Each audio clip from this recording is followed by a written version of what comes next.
Bismillahirrahmanirrahim. Assalamualaikum warahmatullahi wabarakatuh. Sahabat yang beriman, malaikat Israfil adalah malaikat yang dibebankan tugas oleh Allah Subhanahu wa Ta'ala untuk meniup sangkakala di hari kiamat. Tiupan tersebut merupakan permulaan di mana hari kiamat telah ditegakkan.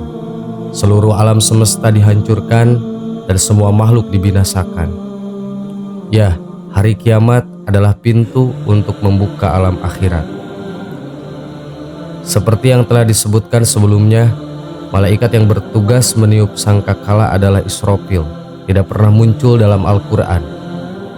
Namun malaikat yang bertugas meniup sangkakala adalah Israfil dipercaya menjadi rujukan dari ayat Al-Quran berikut, yang artinya, "Dan tiuplah sangkakala, maka matilah siapa yang di langit dan di bumi, kecuali siapa yang dikehendaki oleh Allah."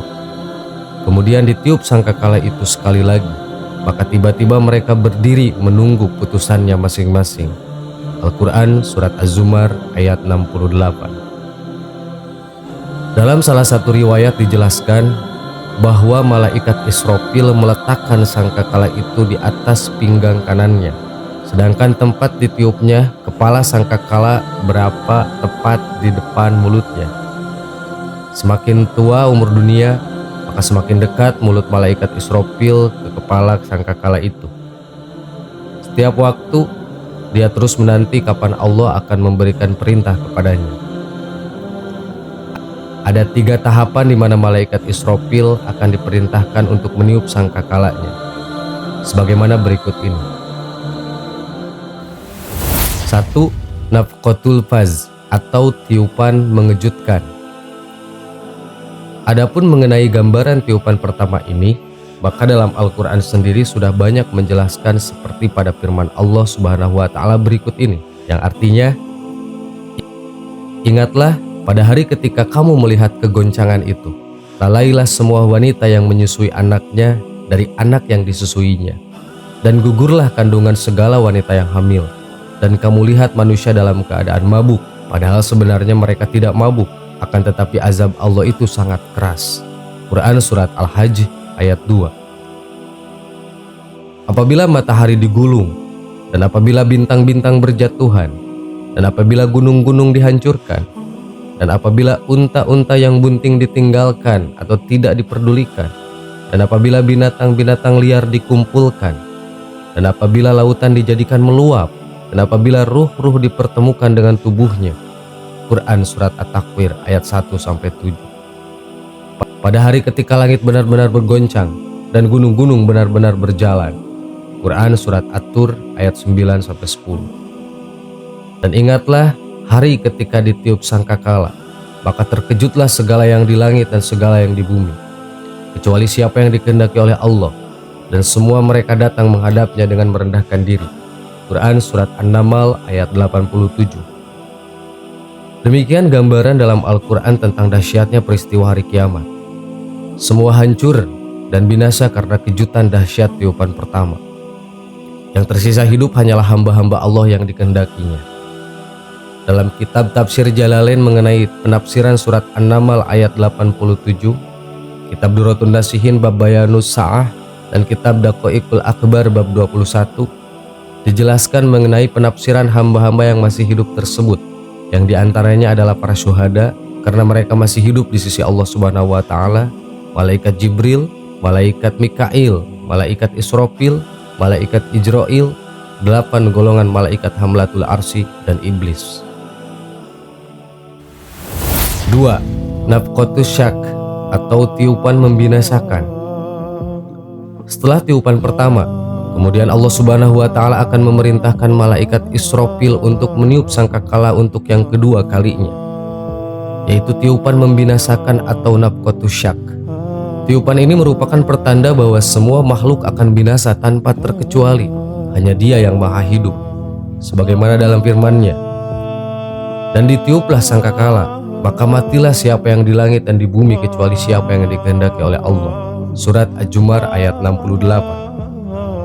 Begitu juga halnya, sebagaimana penjelasan tentang hamba-hamba yang masih hidup sesuai dengan kehendaknya, maka tiupan kedua merupakan pertanda bahwa hamba-hamba itu juga akan merasakan kematian. 3. Nafqatul ba'ats atau tiupan kebangkitan. Semua makhluk pun binasa tanpa tersisa satupun. Hanya Allah Subhanahu wa Ta'ala yang maha kekal lagi maha hidup. Kemudian ketika Allah Subhanahu wa Ta'ala menghendaki untuk membangkitkan para makhluk, maka terlebih dahulu Dia akan membangkitkan golongan para malaikat. Sedangkan malaikat yang pertama kali dibangkitkan adalah malaikat Israfil. Sahabat yang beriman, itulah 3 tahapan di mana Allah memerintahkan malaikat Israfil untuk meniup sangkakala. Wallahu a'lam. Assalamualaikum warahmatullahi wabarakatuh.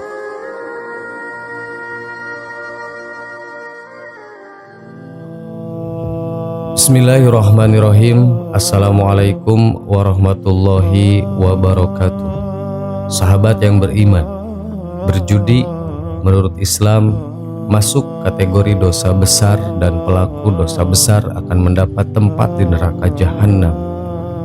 Betapa ngeri dosa judi, yang dalam terminologi agama diartikan sebagai transaksi dua belah pihak untuk kepemilikan suatu benda atau jasa yang menguntungkan satu pihak dan merugikan pihak lain.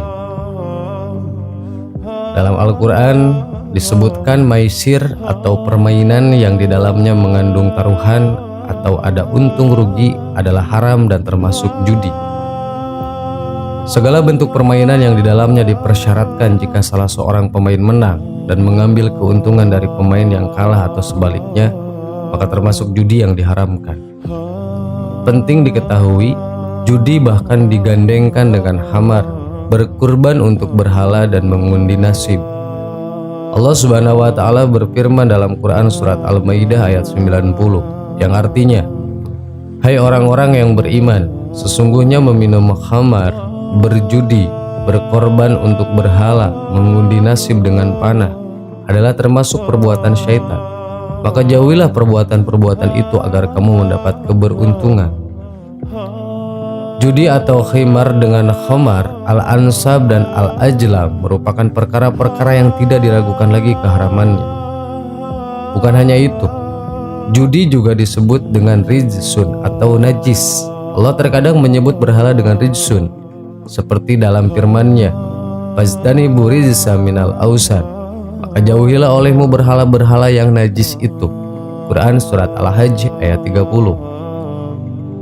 Allah Subhanahu wa Ta'ala menjelaskan bahwa judi adalah amalan setan dalam firman-Nya yang artinya, judi adalah termasuk perbuatan setan, dan semua amalan yang merupakan amalan setan hukumnya haram, karena setan itu sangat bersemangat untuk menyesatkan manusia dan menjerumuskan mereka ke dalam kesesatan.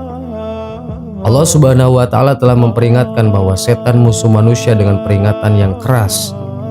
Allah Ta'ala berfirman, inna syaitana lakum aduun fajtahidu adu innama yad'u hijbatu liyakunu minal ashabi syair. Sesungguhnya setan itu adalah musuh bagimu, maka anggaplah ia musuhmu, karena sesungguhnya setan-setan itu hanya mengajak golongannya supaya mereka menjadi penghuni neraka yang menyala-nyala. Quran surat Al-Fatir ayat 6. Untuk memperdayai, setan mengganggu manusia dengan berbagai cara, termasuk persoalan judi. Rasulullah SAW bersabda, akan datang suatu masa pada umat manusia, mereka tidak peduli lagi dengan cara untuk mendapatkan harta, apakah melalui cara yang halal ataukah dengan cara yang haram. Hadis riwayat Bukhari. Modernisasi yang merupakan tanda kemajuan ilmu pengetahuan manusia seringkali tidak sejalan dengan kondisi iman dan takwa, sehingga tidak sedikit orang yang menghalalkan segala cara untuk mendapatkan nikmat dunia yang diinginkan oleh hawa nafsunya. Rasulullah SAW pernah bersabda, dua orang yang sedang melakukan jual beli dibolehkan tawar menawar selama belum berpisah. Jika mereka itu berlaku jujur dan menjelaskan ciri dagangannya, maka mereka akan diberi barokah dalam perdagangan itu. Tetapi jika mereka berdusta dan menyembunyikan ciri dagangannya, barokah dagangnya itu akan dihapus. Riwayat Bukhari. Rasulullah SAW bersabda, tidak halal seseorang menjual suatu perdagangan melainkan dia harus menjelaskan ciri perdagangannya itu, dan tidak halal seseorang mengetahuinya melainkan dia harus menjelaskannya. Hadis riwayat Hakim dan Baihaqi. Sekalipun hiburan dan permainan itu dibolehkan, tetapi Islam mengharamkan setiap permainan yang dicampuri perjudian. yaitu permainan yang tidak luput dari untung rugi yang dialami oleh si pemain. Sudah disebutkan terdahulu tentang sabda Nabi Muhammad SAW yang mengatakan, barang siapa yang berkata kepada rekannya mari bermain judi, maka hendaklah ia bersedekah. Hadis riwayat Bukhari dan Muslim. Sahabat yang beriman, oleh karena itu tidak halal seorang muslim menjadikan permainan judi sebagai alat untuk menghibur diri dan mengisi waktu senggang. Begitu juga tidak halal seorang muslim menjadikan permainan judi sebagai alat mencari uang dalam situasi apapun. Nauzubillahi min dzalik. Assalamualaikum warahmatullahi wabarakatuh.